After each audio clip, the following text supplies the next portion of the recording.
Hello guys, welcome back. तो आज हम सीखेंगे स्वैपिंग नंबर के बारे में। तो मैं पहले बेसिक आपको बता देता हूँ, ठीक है। तो अब देखो, स्वैपिंग नंबर क्या होता है कि मान लो मैंने दो वैल्यू ली, ठीक है। तो यहाँ पर देखो, वैल्यू ए में मैंने 7 डाल दी और वैल्यू बी के अंदर मैंने 5 डाल दिया, ठीक है। तो अब मुझे आउटपुट में क्या मिलना चाहिए कि ए की वैल्यू है, जो बी की वैल्यू थी वो ए में आ जानी चाहिए और ए की वैल्यू जो भी थी वो बी में आ जानी चाहिए। तो हमें ऐसा कोडिंग करना है जिससे बी की वैल्यू है वो ए में आ जाए और ए की वैल्यू है वो बी में आ जाए।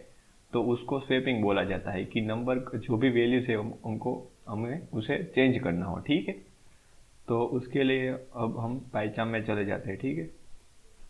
तो अब देखो, मुझे क्या लेना पड़ेगा, एक तो दो वेरिएबल लेने पड़ेंगे, ठीक है, जिसके अंदर मैं वैल्यू असाइन करूंगा। तो यहाँ पर मैंने लिया ए के अंदर 7 लिया, ठीक है। और यहाँ पर दूसरा वेरिएबल ले लूँगा कि बी ले लिया। तो बी के अंदर मैं डालूंगा, पहले बी के अंदर मैं डालूंगा 5 डालूंगा, ठीक है। अब देखो, मैंने ऐसा किया, आप यहाँ पर ऐसे भी लिख सकते हैं कि यहाँ पर ए डाला और बी यहाँ पर लिखा, ठीक है। तो आपको ज़्यादा समझ में आएगा। देखो, अब मैंने यहाँ पर ए और बी वैल्यू ली, ठीक है।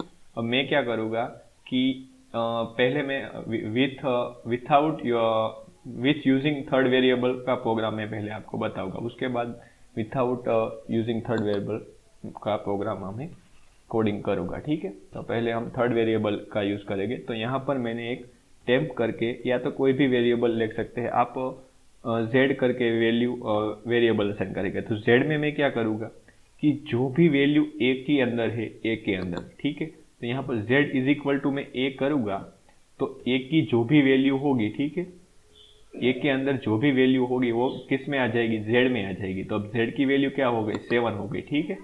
अब उसके बाद मैं क्या करूँगा कि ए है, ए के अंदर में B, A is equal to B लिखूंगा। तो अब क्या होगा इन केस में कि ए के अंदर जो बी की वैल्यू होगी वो ए में आ जाएगी, ठीक है। अब यहाँ पर मैं क्या करूँगा कि अब मुझे बी की वैल्यू चाहिए। तो बी के लिए मैं क्या करूँगा, यहाँ पर जेड में मैंने जेड की वैल्यू क्या थी, जेड के अंदर ए की वैल्यू आ गई है, ठीक है। तो अब बी के अंदर में जेड की वैल्यू डाल दूंगा। तो अब क्या हो जाएगा, अब देखो उसका कोडिंग क्या हुआ कि ये जो जेड है, जेड के अंदर मैंने पहले ए की वैल्यू ले ली, ठीक है। अब ए के अंदर मैंने ये जो बी की वैल्यू है वो ले ली। अब मैं क्या करूँगा, मुझे बी की वैल्यू चाहिए, तो मैं क्या करूँगा, बी के अंदर में जेड जिसके अंदर मैंने ए की वैल्यू डाली थी वो मैं यहाँ पर जेड ले लूँगा, ठीक है। अब देखो, मैं यहाँ पर प्रिंट करवा के दिखा देता हूँ आपको। यहाँ पर मैंने प्रिंट लिखा।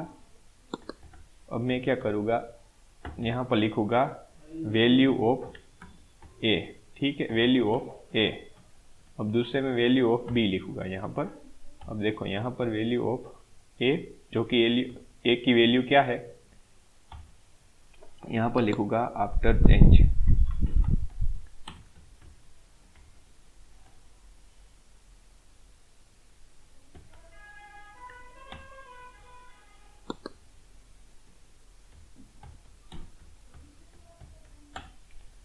अब देखो, मैं इसको रन करता हूँ।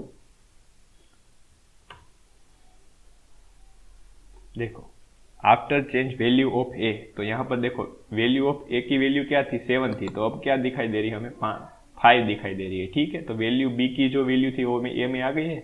अब यहाँ पर देखो, जो बी के अंदर वैल्यूज थी वो मुझे उसमें 7 चाहिए था, तो यहाँ पर 7 मिल रहा है। तो इस तरह से हम कोडिंग कर सकते हैं। अब हम सीखेंगे विथ यूजिंग थर्ड वेरिएबल में, ठीक है। तो उसके लिए मैं पहले इसको कमेंट आउट कर दूंगा, इस कोड को। अब मैं यहाँ पर लिखूँगा कि विथआउट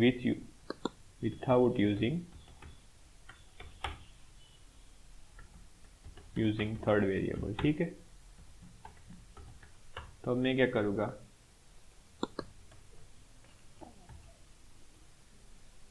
पहले मुझे दो वैल्यू चाहिए होगी दो वेरिएबल के अंदर। तो यहाँ पर मैंने मान लो 9 ले लिया, बी के अंदर मैंने वैल्यू ले ली। आप डायरेक्ट ऐसे भी कोड कर सकते हैं, ठीक है। मैं शॉर्ट में आपको बता देता हूँ। यहाँ पर बी ले लिया, उसके अंदर वैल्यू मैंने डाल दी 7, ठीक है। अब मैं क्या करूँगा, सिंपल, आपको क्या करना है, ए और बी ऐसे ले लेना है, ठीक है।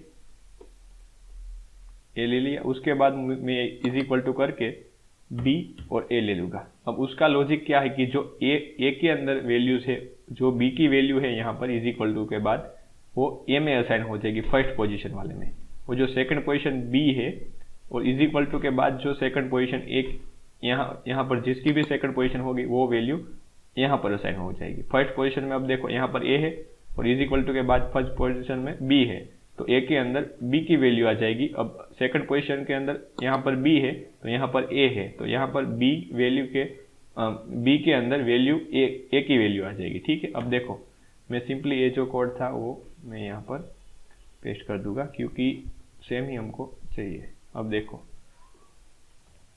यहाँ पर मैंने लिखा, इतना ही कोड में आपको सब आ जाएगा। अब देखो आफ्टर चेंज वैल्यू ऑफ ए, यहाँ पर देखो ए की वैल्यू 9 थी, ठीक है, तो अब वैल्यू क्या हो जाएगी 7 हो जाएगी। ठीक है, तो अब देखो हम कोड में रन करके देख लेते हैं। देखो यहाँ पर आफ्टर चेंज वैल्यू ऑफ ए, तो ए की वैल्यू क्या हो गई अब 7 हो गई है। करंट वैल्यू उसकी 9 थी पर उसके चेंजेस के बाद स्वैप के बाद उसकी वैल्यू 7 हो जाएगी। ठीक है, so I hope you understood. Please do like, share and subscribe to my channel. Thank you so much all of you.